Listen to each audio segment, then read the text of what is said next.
Capítulo 27 del Evangelio de Yeshua según Mateo.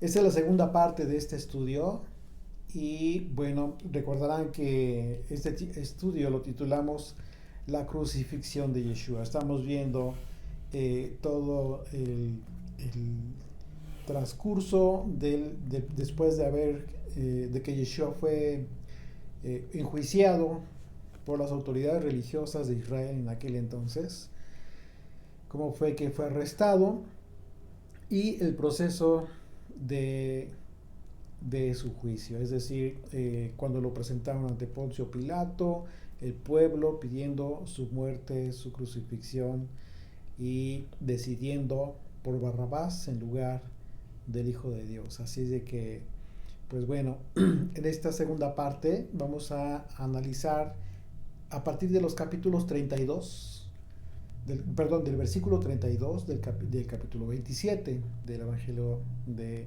Mateo. Así es de que bueno, por favor acompáñenme en sus Biblias, si gustan ahí en su casita, capítulo 27, versículo 32. Dice, cuando salían hallaron a un hombre de Cirene que se llamaba Simón. A este obligaron a llevarse la cruz. Recordemos que Yeshua había sido ya sentenciado para ser crucificado. Y es cuando encuentran a este hombre, quien le iba a llevar, a ayudar a cargar la cruz a Yeshua. Dice el versículo 33, y cuando llegaron a un lugar llamado Golgotá, que significa lugar de la calavera, le dieron a beber vinagre mezclado con hiel, pero después de haberlo probado, no quiso beberlo. Lo probó y no quiso beberlo. Aquí una vez más se cumplió otra profecía en el momento en que le ofrecieron esta bebida a Yeshua, vino mezclado con hiel. A Yeshua le ofrecieron vinagre, vino amargo. Dice el Salmo 69, verso 21, me pusieron además hiel por comida y en mi sed me dieron a beber vinagre. Tal cual el salmista está hablando proféticamente de algo que iba a padecer el Mesías. Y vamos a ver que a Yeshua le ofrecieron vinagre en dos ocasiones.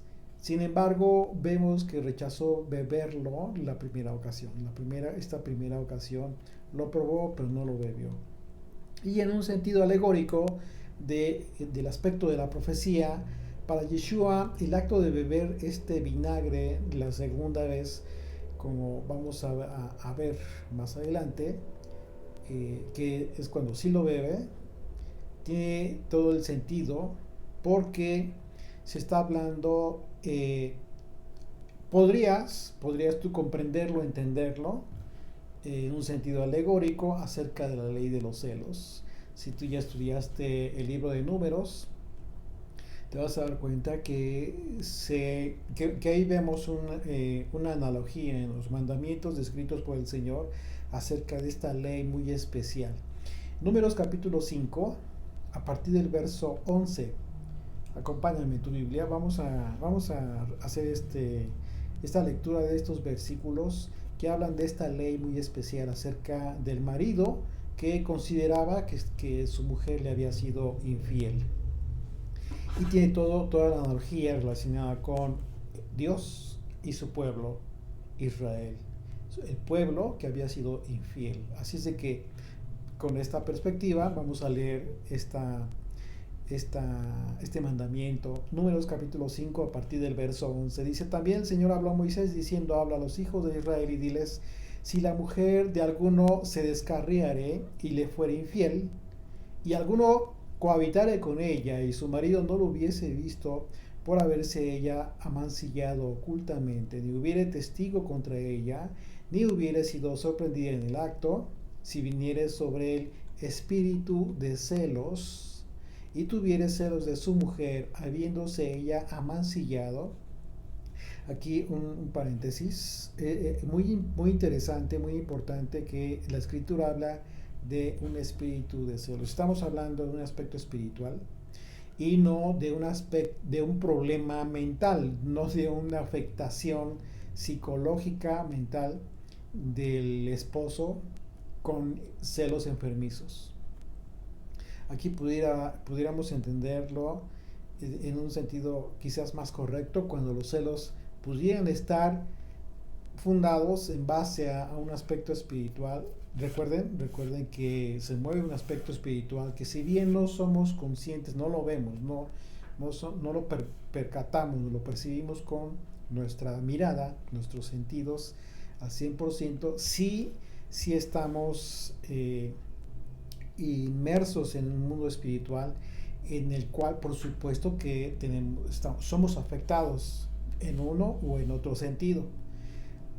Por eso es importante hacer esta aclaración. Hoy en día tú sabes que hay muchas personas que padecen de este problema psicológico. Estamos hablando de un problema mental de la gente que en un momento dado ya le llaman celos enfermizos, celos sin justificación. Es una actitud ya afectada en la mente de la persona, ya sea del hombre, ya sea de la mujer.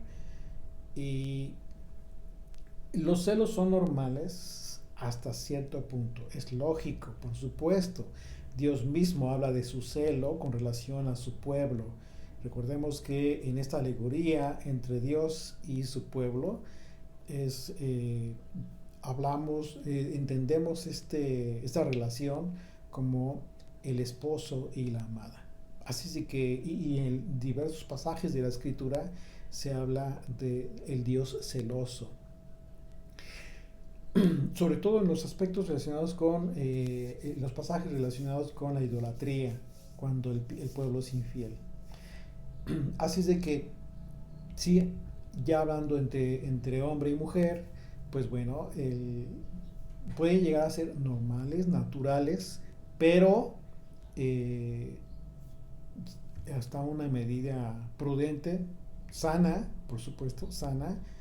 Es válido que yo cele a mi mujer, a mi esposa, la amo, y eso no está mal.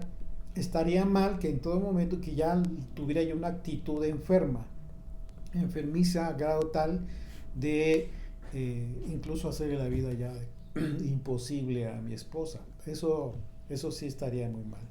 O totalmente injustificado, porque incluso puedes tú ofender a tu esposa, o al revés, ¿no? La esposa puede llegar a ofender al esposo cuando no hay ninguna justificación para tener una actitud de celos muy agresiva, ¿no? Solo para poder entender el contexto del mandamiento. El mandamiento se da, el Señor lo establece como por una causa justificada. Y por esa razón dice que si es sobre el marido viniere espíritu de celos y tuviere celos de su mujer. Dice, continuamos. Dice, o viniere espíritu de celos y tuviere celos de su mujer, no habiéndose ella amancillado. O sea, la hipótesis en que no hubiese, que fuese inocente. Pero hay la duda.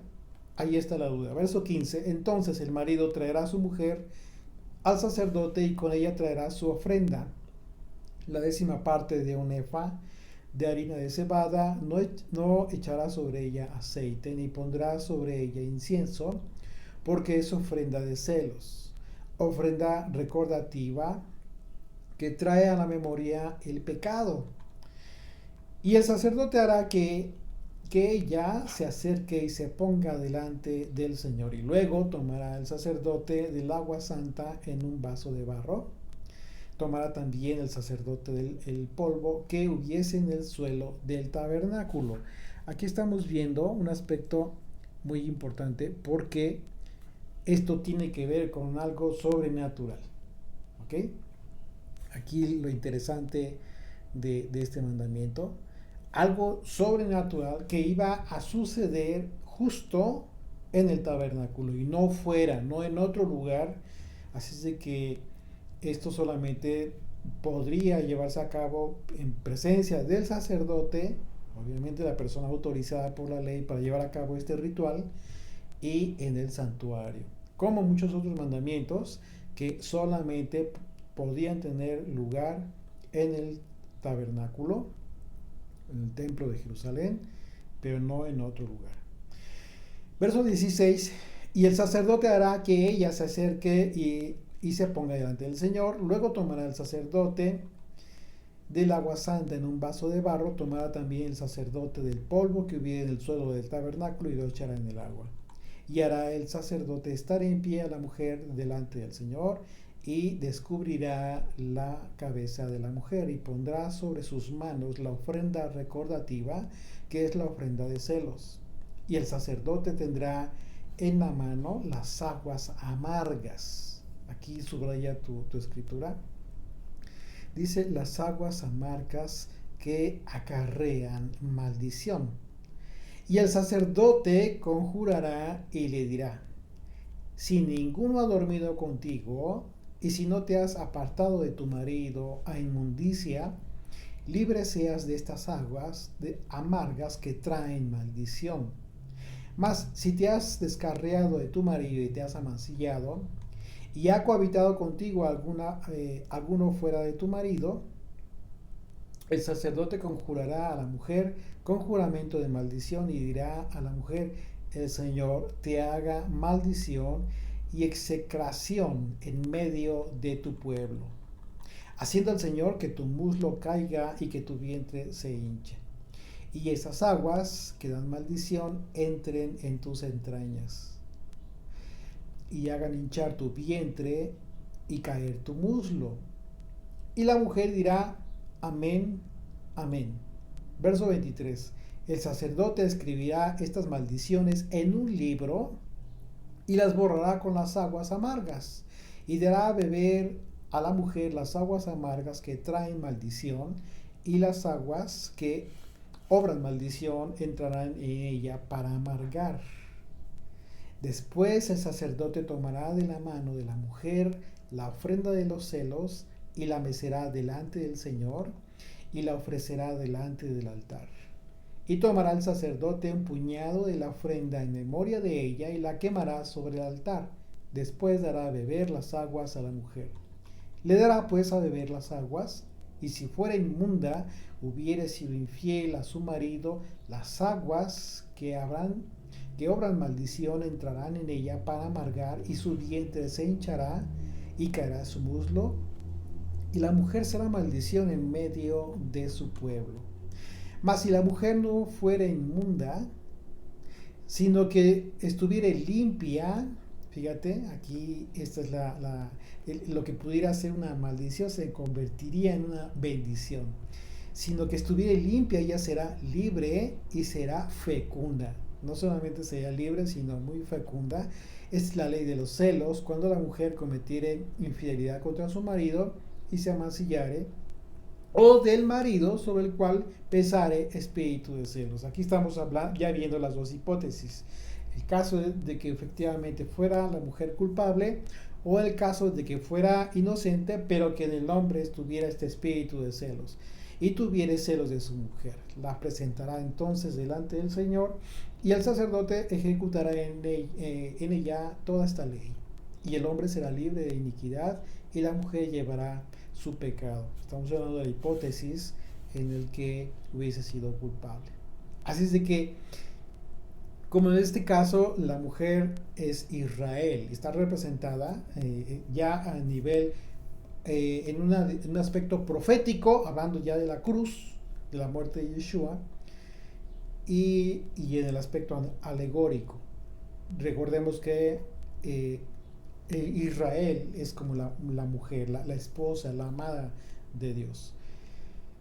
Si Israel era culpable, Yeshua, al tomar la copa, estamos hablando de que Yeshua está tomando el lugar de Dios, el del Señor, del Padre, lo tuvo que hacer justo para morir y para que se cumpliera la profecía. ¿Cuál profecía también se cumplió? Justo hablando de este momento de tomar estas aguas amargas, cuando dijo el Señor: tengo sed. ¿Por qué aguas amargas? Porque estamos hablando de que al Señor le dieron en su momento, la segunda ocasión, vinagre. Así es. Juan capítulo 19, verso 28 dice, después de esto, sabiendo Yeshua que ya todo estaba consumado, dijo, para que la escritura se cumpliese, tengo sed. Así es de que, pues bueno, estamos aquí viendo esta analogía muy importante que en este aspecto, en este detalle muy, si tú quieres, muy simple, muy sencillo, a una vista simple, el, el momento en que le dan a beber vinagre al Señor, estamos viendo que tiene que ver con algo que en ese momento también estaba cumpliendo Yeshua, un mandamiento y una profecía. ¿Por qué? Porque en lugar de morir la mujer que había sido infiel, en este caso Israel, el Señor es quien toma la bebida amarga, porque el pecado del mundo, y no solamente de Israel, estaba sobre el Hijo de Dios, estaba sobre Yeshua, pesaba sobre él en ese momento. Dios colocó el pecado sobre el Cordero, por esa razón iba a ser sacrificado para el perdón de los pecados del mundo. ¿Con qué propósito? Pues de que Israel no muriera, la mujer, sino que fuera salva y tuviera esta nueva oportunidad. Verso 35. Cuando le hubieron crucificado, repartieron entre sí sus vestidos, echando suertes para que se cumpliese lo dicho por el profeta. Aquí vamos a ver otra profecía. Partieron entre sí vestidos y sobre mi ropa echaron suertes. Así dice la profecía. Efectivamente, este evento resultó ser una profecía más cumplida por Yeshua, en donde el rey David llegó el momento en que inspirado por el Espíritu de Dios, expresó que estas palabras, y te voy a pedir que me acompañes al Salmo 22, por favor, ahí en tu Biblia. Salmo 22. Vamos a leer desde el versículo 1 para que nos demos cuenta cómo es que este salmo fue profético al 100% y que refiere todo este evento de la crucifixión de Yeshua. Salmo 22, a partir del verso 1, dice, Dios mío, ¿por qué me has desamparado? ¿Por qué estás tan lejos de mi salvación y de las palabras de mi clamor? Dios mío, clamo de día y no respondes, y de noche y no hay para mí reposo. Pero tú eres santo, tú que habitas entre las alabanzas de Israel. En ti esperaron nuestros padres, esperaron y tú los libraste. Clamaron a ti y fueron librados. Confiaron en ti y no fueron avergonzados.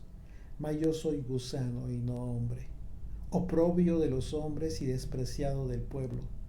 Todos los que me ven me escarnecen, estiran la boca, menean la cabeza, diciendo, se encomendó al Señor, líbrele él, sálvele, puesto que en él se complacía.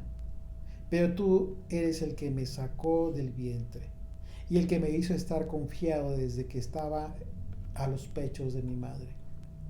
Sobre ti fui echado desde antes de nacer, desde el vientre de mi madre, tú eres mi Dios. No te alejes de mí, porque la angustia está cerca, porque no hay quien ayude. Mas han rodeado muchos toros. Me han rodeado muchos toros, hablando de todos estos soldados. Fuertes toros de Basán que me han cercado.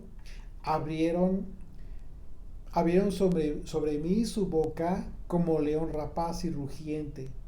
He sido derramado como aguas, y todos mis huesos se descoyuntaron. Mi corazón fue como cera, derritiéndose en medio de mis entrañas. Y esta es una expresión literal del momento de la crucifixión, en donde efectivamente los huesos del Señor se descoyuntaron. Y por el esfuerzo y la fatiga impresionante de estar colgado en la cruz, dice, y se describe de esta manera. Dice, mi corazón fue como cera derritiéndose en medio de mis entrañas.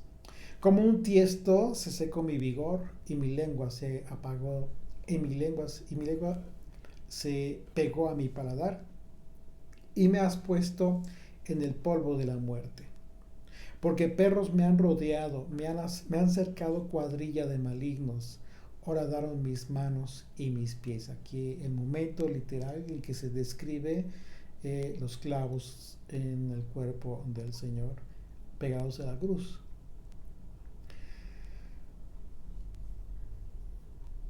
Verso 17. Contar puedo todos mis huesos. Entre tanto, ellos me miran y me observan. Repartieron entre sí mis vestidos y sobre mi ropa echaron suertes. Aquí estamos viendo el momento literal en que los soldados se repartieron las vestiduras del Señor y echaron suertes. Verso 36 de Mateo 27, regresamos a Mateo 27, verso 36, dice, y sentados le guardaban allí y pusieron sobre su cabeza su causa escrita, fíjate, su causa escrita, y dice la escritura, este es Yeshua, el rey de los judíos. Entonces crucificaron con él a dos ladrones, uno a la derecha y otro a la izquierda. Esta es una profecía más que se cumplió en el momento de la crucifixión del Señor.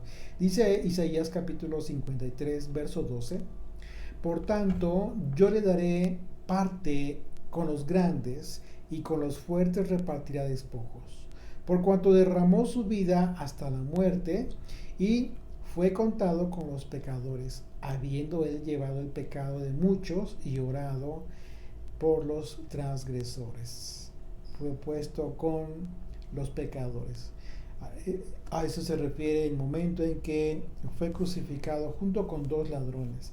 Esta profecía se cumplió al pie de la letra porque efectivamente el Señor dijo en su momento también, Padre, perdónalos porque no saben lo que hacen. De acuerdo a la profecía de Isaías, ¿sí? En la parte final del versículo 12 dice, habiendo llevado el pecado de muchos y orado por los transgresores. Literalmente el Señor dijo, Padre, perdónalos porque no saben lo que hacen.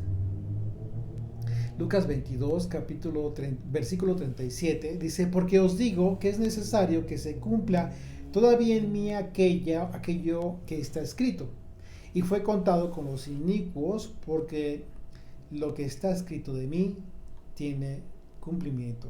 Una vez más, Lucas confirma que se está cumpliendo la profecía de Isaías en la vida del Señor, en el momento final de este tiempo que pasó el Señor en la cruz. Verso 39 de Mateo 27 dice, y los que pasaban le injuriaban meneando la cabeza, ¿recuerdas? Salmo 22, literal.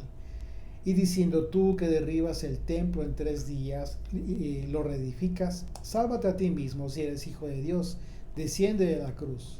Bueno, aquí ellos no tuvieron revelación, tampoco tuvieron discernimiento acerca de a lo que se refería Yeshua.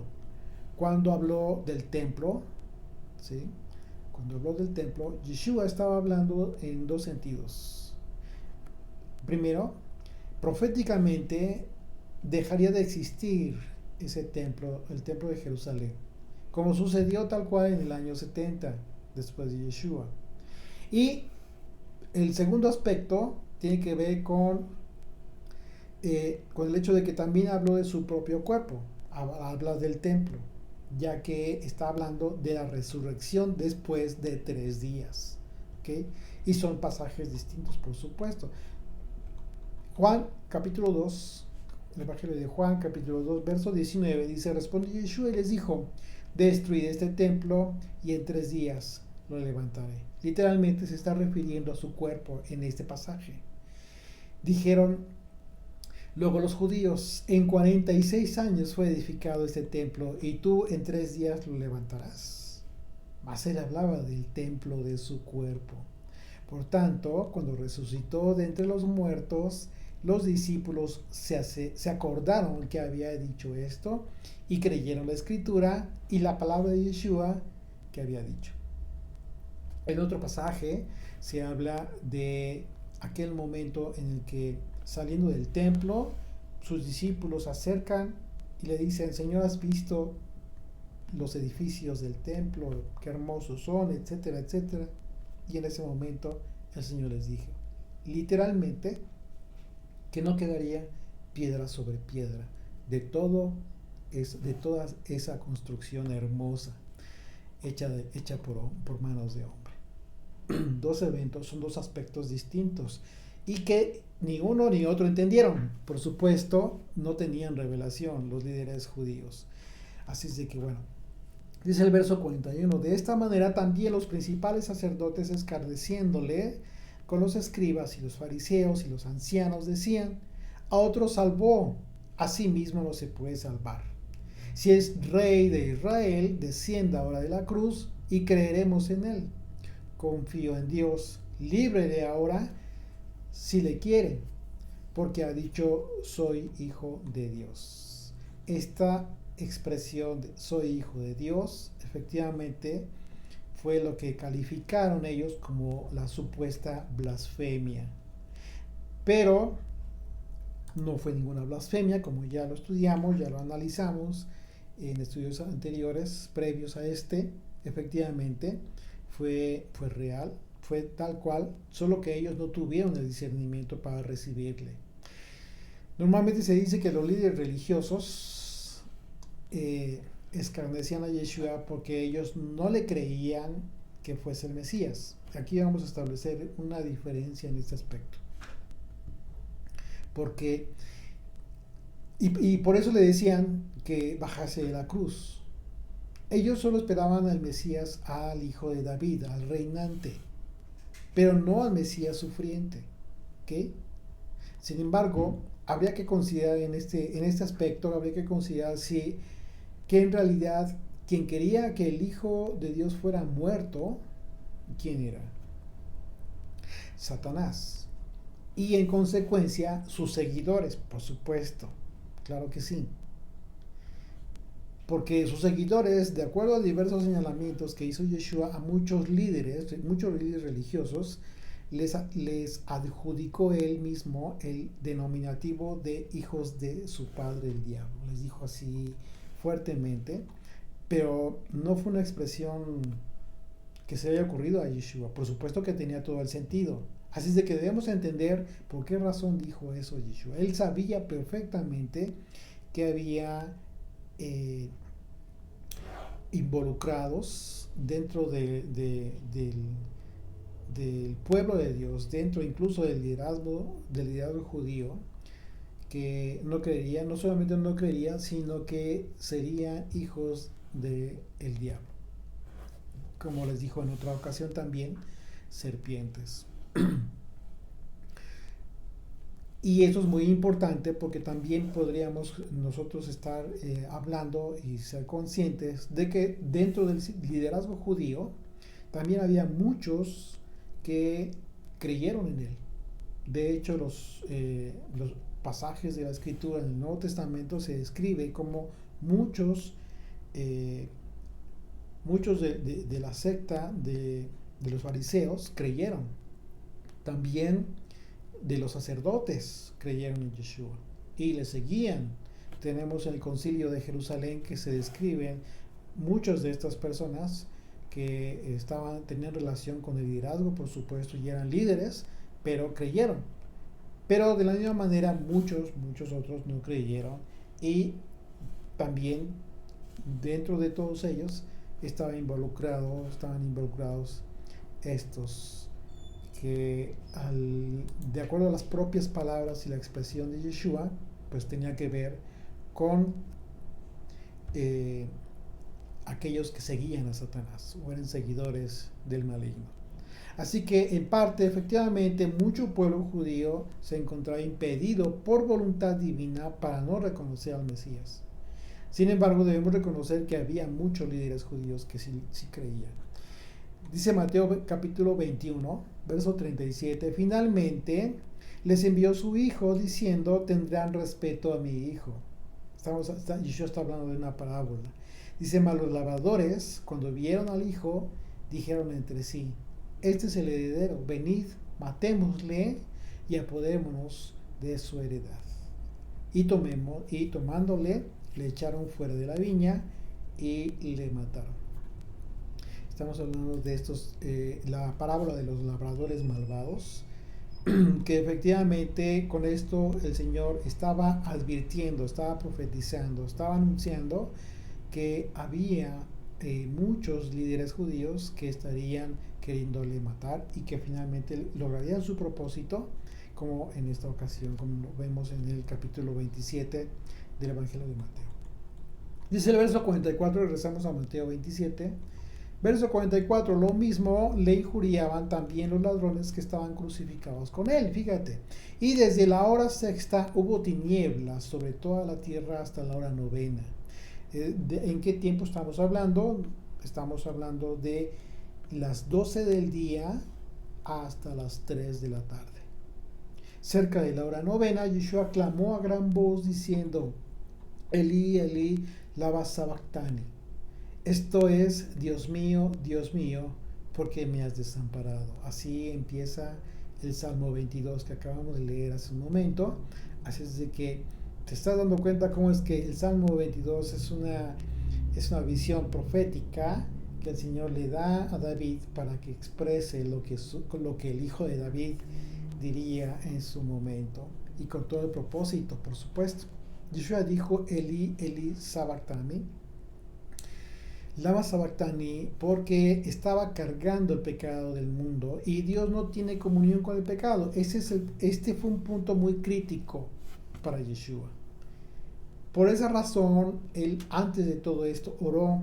Él sabía lo que estaba a punto de suceder. Iba a ser por un momento separado del Padre por causa del pecado. Recordemos que Dios es santo y no tiene comunión con el pecado. Y si sobre Yeshua fue colocado el pecado del mundo, entonces en ese momento tiene toda la justificación cuando dijo Yeshua, Dios mío, ¿por qué me has desamparado? Claro, en ese momento Yeshua estuvo separado, pero iba a ser un breve momento, un breve tiempo, y quizás también esto tenga que ver con este tiempo de tinieblas, de las 12 del día a las 3 de la tarde en aquel momento, 3 horas de tinieblas. Puedes imaginarte como si hubiese sido un eclipse impresionante en donde se fue la luz del mundo. La luz del mundo estaba por apagarse, pero no definitivamente, como el pábilo aún humeaba. La causa de haber cargado el pecado del mundo era lo que le separaba de Dios a Yeshua. Así que no podemos imaginar este grado de aflicción que tuvo el Señor si somos conscientes de que siempre ha sido uno con el Eterno. Dice Génesis capítulo 6, verso 3, y dijo el Señor, no contenderá mi espíritu con el hombre para siempre, porque ciertamente él es carne, más serán sus días 120 años. Aquí está la razón por la cual a nosotros nos debe quedar súper claro que no podemos tener comunión con el Padre en el momento en que nosotros estemos en un pecado consciente, ¿sí? Consintiendo pecado en nuestra vida. Y esa es la razón por la cual Yeshua es un mediador entre el Padre Eterno y nosotros. Porque aún en la carne tenemos el pecado original, el pecado de Adán, por causa de la carne y la sangre. Independientemente de la iniquidad de cada uno de nosotros, que todavía con la cual estamos batallando. Pero de manera general, nosotros en un momento sí tenemos acceso al Padre, pero a través de Yeshua. Tú no puedes pretender tener acceso al Padre excluyendo al Hijo de Dios, al Mesías, aquel que abrió la cortina para que tú tuvieras acceso al lugar santísimo. Tú tienes acceso al lugar santísimo, pero solo a través del Hijo. Él es el mediador, Él es intermediario, siempre. Así es de que, pues eso es interesante, es muy importante entender también, para entender un poco mejor la condición en que se encontraba Yeshua en ese momento. Él se encontraba en una condición de hombre y es por eso que Yeshua hablaba se refería a él como el Hijo del Hombre, ¿sí? Y lo hacía en referencia al mismo siempre, por la condición de carne. Y en ese sentido se encontraba en un estado de corrupción, en proceso, por supuesto, por la propia naturaleza humana. Yeshua fue santo, por supuesto, pero el cuerpo que tenía en ese momento iba en degeneración conforme pasaban los años, conforme pasaba el tiempo, tal y cual nos pasa a nosotros, ¿sí? Y esa fue la razón por la cual pudo él cargar con el pecado del mundo, por supuesto. De otra manera, el Padre nunca hubiera podido depositar el pecado del mundo en el Hijo. Así es de que imagínate, esto nos da una perspectiva aún mayor de las implicaciones del sacrificio de Jesucristo. Verso 47 de Mateo 27 dice: algunos de los que estaban allí decían al oírlo: a Elías llama este. Y al instante, corriendo uno de ellos, tomó una esponja y le empapó de vinagre, y poniéndola en una caña le dio a beber. Aquí está la copa amarga, aquí está la bebida amarga que leímos en la ley de los celos. Verso 49, pero los otros decían: deja, veamos si viene Elías a librarle. Mas Yeshua, viendo otra vez clamado a gran voz, entregó el Espíritu. En ese momento el Señor entregó el Espíritu. Esta expresión, la entrega del Espíritu, está relacionada con el hecho de que el hombre, una vez que deja de vivir físicamente, su espíritu va al Padre. Yeshua murió, y esto es una alegoría, o sea, Yeshua murió para que se cumplieran las profecías. ¿Okay? No es ninguna alegoría de ninguna manera, por supuesto que no. Él murió literalmente. Hay quienes en un momento han considerado que no fue humano, pero realmente eso sería, se contrapone a todo este proceso de la crucifixión, el sufrimiento que tuvo el Señor, el derramamiento de su sangre. Tuvo que, por supuesto, que tuvo que estar en carne y sangre. Así es de que esas hipótesis que de repente puedes tú leer acerca de que Yeshua no fue humano, pues son mentiras. Por supuesto que no fue así. Él murió literal, de forma literal en carne, y en el espíritu reposó durante 3 días. Es decir, estuvo sepultado durante 3 días. Verso 51, he aquí, el velo del templo se rasgó en dos de arriba abajo, y la tierra tembló y las rocas se partieron. ¿Puedes tú imaginarte este momento, lo que sucedió en aquel entonces? El momento justo en que el velo se rasgó fue precisamente el momento en que la victoria de Yeshua se hizo presente. ¿Por qué? Porque en ese momento se eliminó la separación que existía entre el hombre y el lugar santísimo, es decir, la presencia divina. Estamos hablando, ¿qué era lo que representaba el lugar santísimo? Recordemos que este velo separaba el lugar santísimo, el lugar de la presencia divina, del lugar santo, el lugar del servicio de los sacerdotes. Este momento y este acto de haberse roto el velo representó precisamente que teníamos acceso al Padre. Pero una vez más, el vínculo es Yeshua, el Hijo. Él es el que nos da entrada. En el tabernáculo el velo tenía como función separar el lugar santísimo del lugar santo. Así es de que, y cuando estaba el templo, desde el tabernáculo, ¿cuándo podía el hombre entrar al lugar santísimo? Bueno, solamente una vez al año, el día de Yom Kippur, el día de la expiación. Y no cualquier hombre, ¿no? Tendría que ser solamente el sumo sacerdote. ¿Y qué crees? Ya no hay templo, pero hoy tenemos un sumo sacerdote, Yeshua, quien lleva a cabo el servicio sacerdotal en el tabernáculo celestial.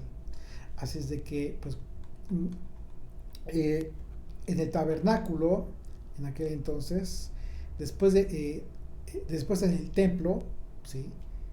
Había una separación entre el lugar santísimo, que era un lugar de la presencia de Dios, y el lugar en donde los sacerdotes llevaban a cabo todo el servicio. Pero nadie, incluso los sacerdotes, no podían entrar al lugar santísimo, solamente el sumo sacerdote. Esa es la razón tan importante por la que Yeshua tuvo que haber llevado a cabo todo este proceso. Para poder entender este proceso es también fundamental que entiendas Yom Kippur. Yom Kippur te da la perspectiva correcta acerca de un mandamiento que se estableció para celebración de cada año, pero como que tenía todo ese mandamiento tenía todo el propósito de ser profético para ser cumplido por el Hijo de Dios, por Yeshua. ¿Sí? Así es de que este mensaje que quedó plasmado en todo este proceso a través de Yeshua fue el sacrificio del Hijo del Hombre ha dado acceso al lugar santísimo. Hoy tú y yo tenemos acceso a la presencia divina, tenemos acceso al Padre, ¿sí? No estamos impedidos. ¿Qué te está diciendo esto?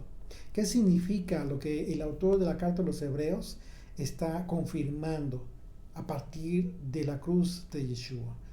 Lo que te está confirmando el autor de la carta a los Hebreos es que no necesitas de un intermediario que sea como tú y como yo. El único intermediario es Yeshua, es el Hijo de Dios, aquel que dio la vida por ti y por mí. Así es de que hoy en día cualquier líder religioso, cualquier persona que te comparta estudios de la escritura, etcétera, no tienen esa facultad. No tienen la facultad de acercarte al Padre. Mucho ojo con esto, mucho cuidado, porque hay muchas personas que de repente pueden confundirse, de repente pueden sentir admiración por aquella persona que les comparte la escritura, por diversas razones. Les gusta mucho cómo da sus mensajes, consideran que es una persona digna, etcétera, etcétera. Puede tener atributos muy válidos como persona, claro que sí, pero de ninguna manera esa persona tiene facultades para darte el acceso al Padre, ni para acercarte al Padre. La única facultad que tiene es compartirte la escritura, hablarte la palabra de Dios, y con todo el propósito de que el Espíritu de Dios obre en ti. Pero mucho cuidado con confundir las facultades que tienen las personas hoy en día. El único que te da acceso al Padre, al lugar santísimo, es Yeshua. Por otro lado, el sacrificio perfecto, la cruz, al ser el sacrificio perfecto, único, pues ya a partir de entonces ya no fueron necesarios más sacrificios. Se confirmó que el templo de Jerusalén sería destruido dentro de poco, después de Yeshua. Y en el templo dejaría de estar el servicio sacerdotal. ¿Sí? Así es de que, por esa razón, la cruz de Yeshua vino a poner un parteaguas, ¿sí?, en la fe de todo creyente. No significa que la ley dejó de tener vigencia, claro que no, por supuesto que no. De hecho, se está cumpliendo como un aspecto profético. Estamos viendo cómo es que Yom Kippur en su momento tuvo un propósito profético que vino a cumplir el Hijo de Dios. Y si vino a cumplir ese propósito perfecto el Hijo de Dios, Yom Kippur significa que no queda excluido el propósito del mandamiento. Por eso es importante entender que la ley es una instrucción, la ley de Dios, para hoy en día, para todos nosotros, pero hay que entenderla también, hay que poder entender la aplicación que tiene hoy en día. Así que como cada año el sumo sacerdote entraba una vez al lugar santísimo como intermediario entre Dios y el pueblo, a partir del sacrificio de Yeshua, él fue constituido sumo sacerdote del orden de Melquisedec para siempre, por lo que el rompimiento de este velo que se encontraba en el templo de Jerusalén representó que por Yeshua tenemos acceso al lugar santísimo. ¿Okay? Así que en la medida en que todos estamos siendo constituidos como una nación santa, una nación de sacerdotes, ¿sí? En ese momento tenemos el acceso libre al Padre porque ya no hay impedimento. El velo que se rompió implicaba una limitación, un impedimento, pero a partir de que el Señor entregó su vida, ya no existe ese impedimento para nuestra comunión con el Padre. Así es que la condición para que tú tengas el acceso al Padre, la comunión con el Padre, es que tú en un momento dado tengas este aspecto muy importante, la función que cumple Yeshua en esta intermediación. Regresamos, dice Mateo 27, verso 52. Y se abrieron los sepulcros y muchos cuerpos de santos que habían dormido se levantaron. Y saliendo de los sepulcros, también de la resurrección de él, verso 53, y saliendo de los sepulcros después de la resurrección de él, vinieron a la santa ciudad y aparecieron a muchos. Fíjate qué interesante y qué impresionante debe haber sido aquel momento. Verso 54, el centurión y los que estaban con él guardando a Yeshua, visto el terremoto y las cosas que habían sido hechas, temieron en gran manera y dijeron, verdaderamente este era el Hijo de Dios. Estaban allí muchas mujeres mirando de lejos, las cuales habían seguido a Yeshua desde Galilea sirviéndole, entre las cuales estaban María Magdalena, María la madre de Jacobo y de José, y la madre de los hijos de Zebedeo. Hoy en día hacemos muchas cosas con las cuales podríamos decir que le servimos a Yeshua, como estas mujeres, que lo que hacían era un servicio, ¿sí? Sin embargo, cualquier cosa que hagas solo será como un servicio a Yeshua en la medida en que tu persona se vea el reflejo del fruto de su aflicción, como lo dijo el profeta Isaías, la aflicción de Yeshua. En la medida en que tú vivas y se cumpla el propósito por el que Él entregó su vida, que hagas tú que valga la pena en tu vida. Cuando tú vuelvas al Padre a través de su Hijo, cumpliendo sus enseñanzas, sus mandamientos. Solo así Yeshua verá el fruto de su aflicción, de la aflicción de su alma, y entonces quedará satisfecho.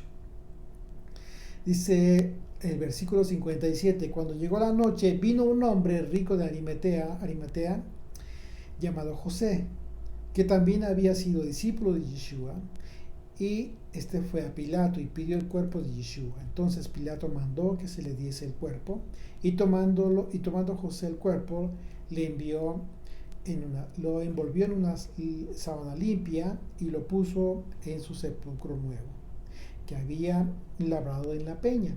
Y después de hacer rodar una gran piedra a la entrada del sepulcro, se fue. Y estaban allí María Magdalena y la otra María, sentadas delante del sepulcro. Al día siguiente, que es después de la preparación, se reunieron los principales sacerdotes y los fariseos ante Pilato, diciendo, Señor, nos acordamos que aquel engañador dijo, viviendo aún después de 3 días, resucitaré. Bueno, efectivamente, Yeshua al anunciar su muerte, dijo esta profecía, que también será cumplida. Mateo 20, verso 17.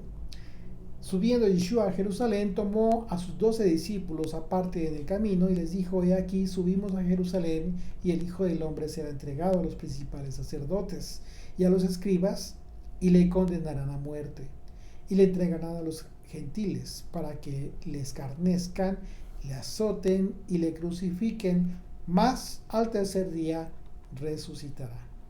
Aquí anunció este momento en que resucitaría el Señor.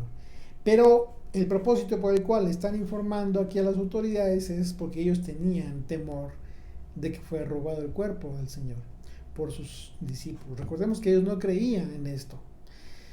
Verso 64 dice, manda pues que se asegure el sepulcro hasta el tercer día, no sea que vengan sus discípulos de noche y lo hurten y digan al pueblo, resucitó de entre los muertos, y será el postrer error peor que el primero.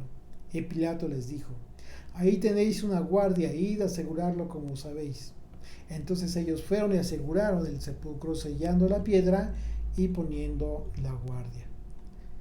Los últimos versículos de este capítulo son el testimonio acerca del liderazgo judío, que en verdad sobre ellos pesaba un velo que no les permitía, les impidió creer para recibir al Mesías conforme a las profecías y para que se cumpliese la misericordia de Dios para con los gentiles. Ese fue el propósito, de que ellos no pudieron tener este entendimiento ni este discernimiento. Así es de que la misericordia de Dios, al hacer este juicio en ellos, muestra al mismo tiempo misericordia para todos los que habríamos de llegar, de venir a Él.